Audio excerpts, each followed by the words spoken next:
यहाँ पर क्लियर लिखा हुआ है कि राजा दशरथ की एक परम सौभाग्यशाली पुत्री होगी और जिसका नाम होगा शांता। इस पर ब्राह्मणों ने उत्तर दिया कि राजन, आप अपने राज्य के सर्वश्रेष्ठ वेश्याओं को सरंग ऋषि के आश्रम पर भेजें।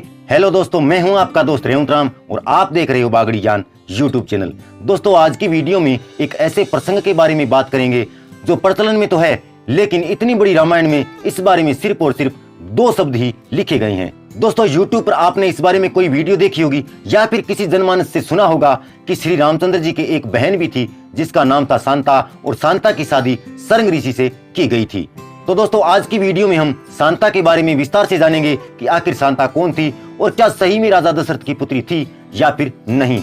चलिए दोस्तों, वीडियो को शुरू करते हैं। दोस्तों, शांता के बारे में कहानी सुनने को कुछ इस प्रकार से मिलती है कि राजा दशरथ के उन 4 पुत्रों से पहले एक पुत्री उत्पन्न हुई थी जिसका नाम था शांता। सुनने में आता है कि अंग देश के राजा रोमपाद संतानहीन थे और राजा दशरथ के प्रिय मित्र थे। एक बार राजा दशरथ ने अपने मित्र धर्म को निभाते हुए राजा रोमपाद को अपनी पहली संतान देने का वचन दिया था कि जैसे ही मुझे पुत्र या पुत्री की प्राप्ति होगी तो मैं आपको अपनी पहली संतान दे दूंगा ताकि आप संतानहीन न रहे।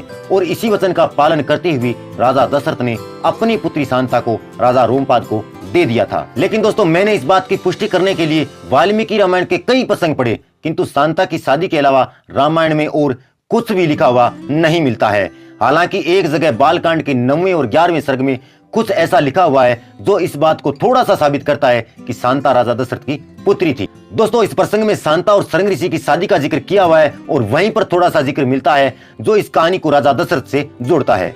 बात उस वक्त शुरू होती है कि जब राजा दशरथ पुत्र प्राप्ति के लिए अश्वमेध यज्ञ की तैयारी करते हैं, तब वे महान विद्वान ब्राह्मणों को बुलाते हैं। उस वक्त उनके मंत्री सुमंत कहते हैं कि राजन, आप अश्वमेध यज्ञ को शुरू और संपन्न सरंग ऋषि के द्वारा करवाएं।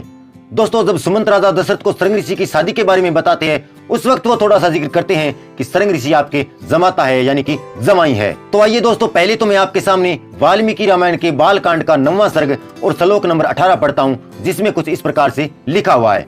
यह है दोस्तों वाल्मीकि रामायण जो गीता प्रेस गोरखपुर से प्रकाशित है। मैं इसको आपके सामने खोलता हूँ और चलता हूँ बालकांड के 9वें सर्ग में और पढ़ता हूँ आपके सामने 18 नंबर श्लोक को कि वहां पर क्या लिखा हुआ है। तो ये है दोस्तों आपके सामने बालकांड का 9वां सर्ग और 9वें सर्ग का 18वां श्लोक मैं आपके सामने पढ़ रहा हूँ। इस प्रकार वेश्याओं की सहायता से अंगराज मुनि कुमार ऋषि सरंग को अपने यहाँ बुलाएंगे। उनके आते ही इंद्रदेव राज्य में वर्षा करेंगे, फिर राजा उन्हें अपनी पुत्री शांता समर्पित कर देंगे। तो इस प्रकार से थोड़ा सा यहाँ पर लिखा हुआ मिलता है। दोस्तों, यहाँ पर मैं थोड़ा सा आपको बता दूं कि राजा दशरथ और उनके मंत्री सुमंत के बीच में किस बारे में बात चल रही है। मंत्री सुमंत राजा दशरथ को सरंग ऋषि और शांता की शादी का विवरण सुना रहे हैं और वो कहते हैं कि एक बार अंग देश के राजा रोमपाद के यहाँ पर भयंकर अकाल पड़ा था और बरसात बंद हो गई थी।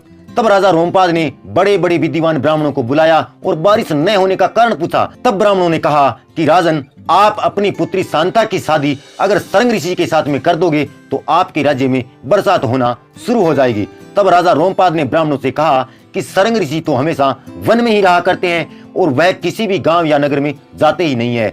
सुना है कि सरंग ऋषि ने जन्म से लेकर आज तक अपने पिता के सिवाय किसी दूसरे मनुष्य को नहीं देखा। तो इस स्थिति में शांता की शादी उनके साथ कैसे की जा सकती है। इस पर ब्राह्मणों ने उत्तर दिया कि राजन, आप अपने राज्य के सर्वश्रेष्ठ वेश्याओं को सरंग ऋषि के आश्रम पर भेजें और वह उन्हें किसी भी तरीके से बहला फुसलाकर यहाँ ले आएगी। उसके बाद में आप शांता की शादी उनके साथ में कर दीजिएगा और जैसे ही वो आपकी राजधानी में अपना पहला कदम रखेंगे तो बरसात शुरू हो जाएगी। दोस्तों, इस प्रकार का विवरण वाल्मीकि रामायण में लिखा हुआ मिलता है। अगर आप इस पर पूरी वीडियो चाहते हो तो कमेंट कर देना, मैं अगली वीडियो इसी टॉपिक पर बना दूंगा। और दोस्तों, यहाँ पर जो इस श्लोक में वेश्याओं का जिक्र हुआ है वो उन्हीं वेश्याओं का जिक्र हुआ है जो सरंग ऋषि को लाने के लिए राजा रोमपाद ने उनके आश्रम पर भेजी थी। अगले श्लोक में सुमंत ने राजा दशरथ से कहा है कि इस तरह सरंग ऋषि आपके जमाता हुए। तो चलिए दोस्तों, पहले मैं आपके सामने उस श्लोक को पढ़ता हूँ। इस तरह ऋषि सरंग आपके जमाता हुए, वे ही आपके लिए पुत्रों को सुलभ कराने वाले यज्ञ कर्म का संपादन करेंगे। यह सनत कुमार जी की कही हुई बात मैंने आपसे निवेदन की है। तो यहाँ पर थोड़ा सा दोस्तों साबित होता है कि अगर सरंग ऋषि राजा दशरथ के जमाता है यानी कि जमाई है, तो फिर शांता भी उनकी पुत्री है, क्योंकि सरंग ऋषि की पत्नी का नाम शांता है।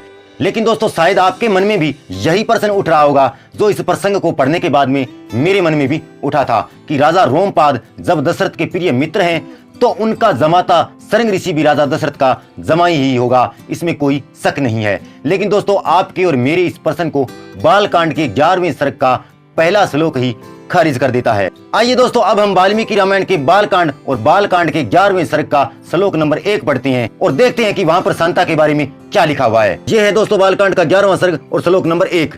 तदंतर सुमंत ने फिर कहा, राजेंद्र आप पुनः मुझसे अपने हित की वह बात सुनिए जिससे देवताओं में श्रेष्ठ बुद्धिमान सनत कुमार जी ने ऋषियों को सुनाया था। उन्होंने कहा था इक्ष्वाकु वंश में दशरथ नाम से प्रसिद्ध एक परम धार्मिक सत्य प्रतिज्ञा राजा होंगे, उनकी अंगराज के साथ मित्रता होगी।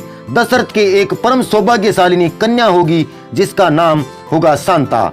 तो देखा दोस्तों आपने यहाँ पर क्लियर लिखा हुआ है कि राजा दशरथ की एक परम सौभाग्यशाली पुत्री होगी और जिसका नाम होगा शांता। और दोस्तों यहाँ पर मैं आपको बता दूं कि राजा दशरथ और मंत्री सुमंत के बीच में जो बात चल रही है वो अश्वमेध यज्ञ को संपूर्ण करवाने के लिए सरंग ऋषि को अयोध्या लाने की चल रही है। मंत्री सुमंत उन्हें सलाह देते हैं कि आप सरंग ऋषि को यहाँ लाए और उन्हीं के द्वारा अश्वमेध यज्ञ को संपूर्ण करवाएं। और इसी बीच वो सरंग ऋषि की शादी का विवरण है वो राजा दशरथ को सुनाते हैं और तभी वो थोड़ा सा जिक्र शांता के बारे में भी करते हैं। लेकिन दोस्तों शांता के बारे में इसके अलावा इस पूरी रामायण में कहीं पर भी कुछ नहीं लिखा हुआ है जो इस बात की पुष्टि करता हो कि शांता राजा दशरथ की पुत्री थी। दोस्तों ये एक बहुत बड़ा प्रश्न है जिसका उत्तर नहीं है। अगर शांता को राजा दशरथ की पुत्री न माने तो फिर यहाँ पर क्यों लिखा गया है कि इक्ष्वाकु वंश में एक राजा होंगे जिसका नाम होगा दशरथ और उनकी एक पुत्री होगी उसका नाम होगा शांता। और अगर हम इन दो शब्दों पर यकीन करें कि शांता राजा दशरथ की पुत्री थी तो फिर शांता के बारे में इतनी बड़ी रामायण में सिर्फ 2 शब्द ही क्यों लिखे गए हैं? यहाँ पर क्या सोच करके लेखकों ने इस बारे में नहीं लिखा? दोस्तों क्या लगता है आपको कि शांता राजा दशरथ की पुत्री थी या फिर नहीं? आप कमेंट में अवश्य बताएं। साथ में ये भी लिखें कि आज की वीडियो आपको कैसी लगी। अगर बागड़ी ज्ञान की वीडियो आपको पसंद आती है तो वीडियो को लाइक कर दें, शेयर कर दें और चैनल को सब्सक्राइब करने के साथ साथ बेल आइकन को भी दबा दें। मैं मिलूंगा आपसे अगली वीडियो में, तब तक के लिए नमस्कार।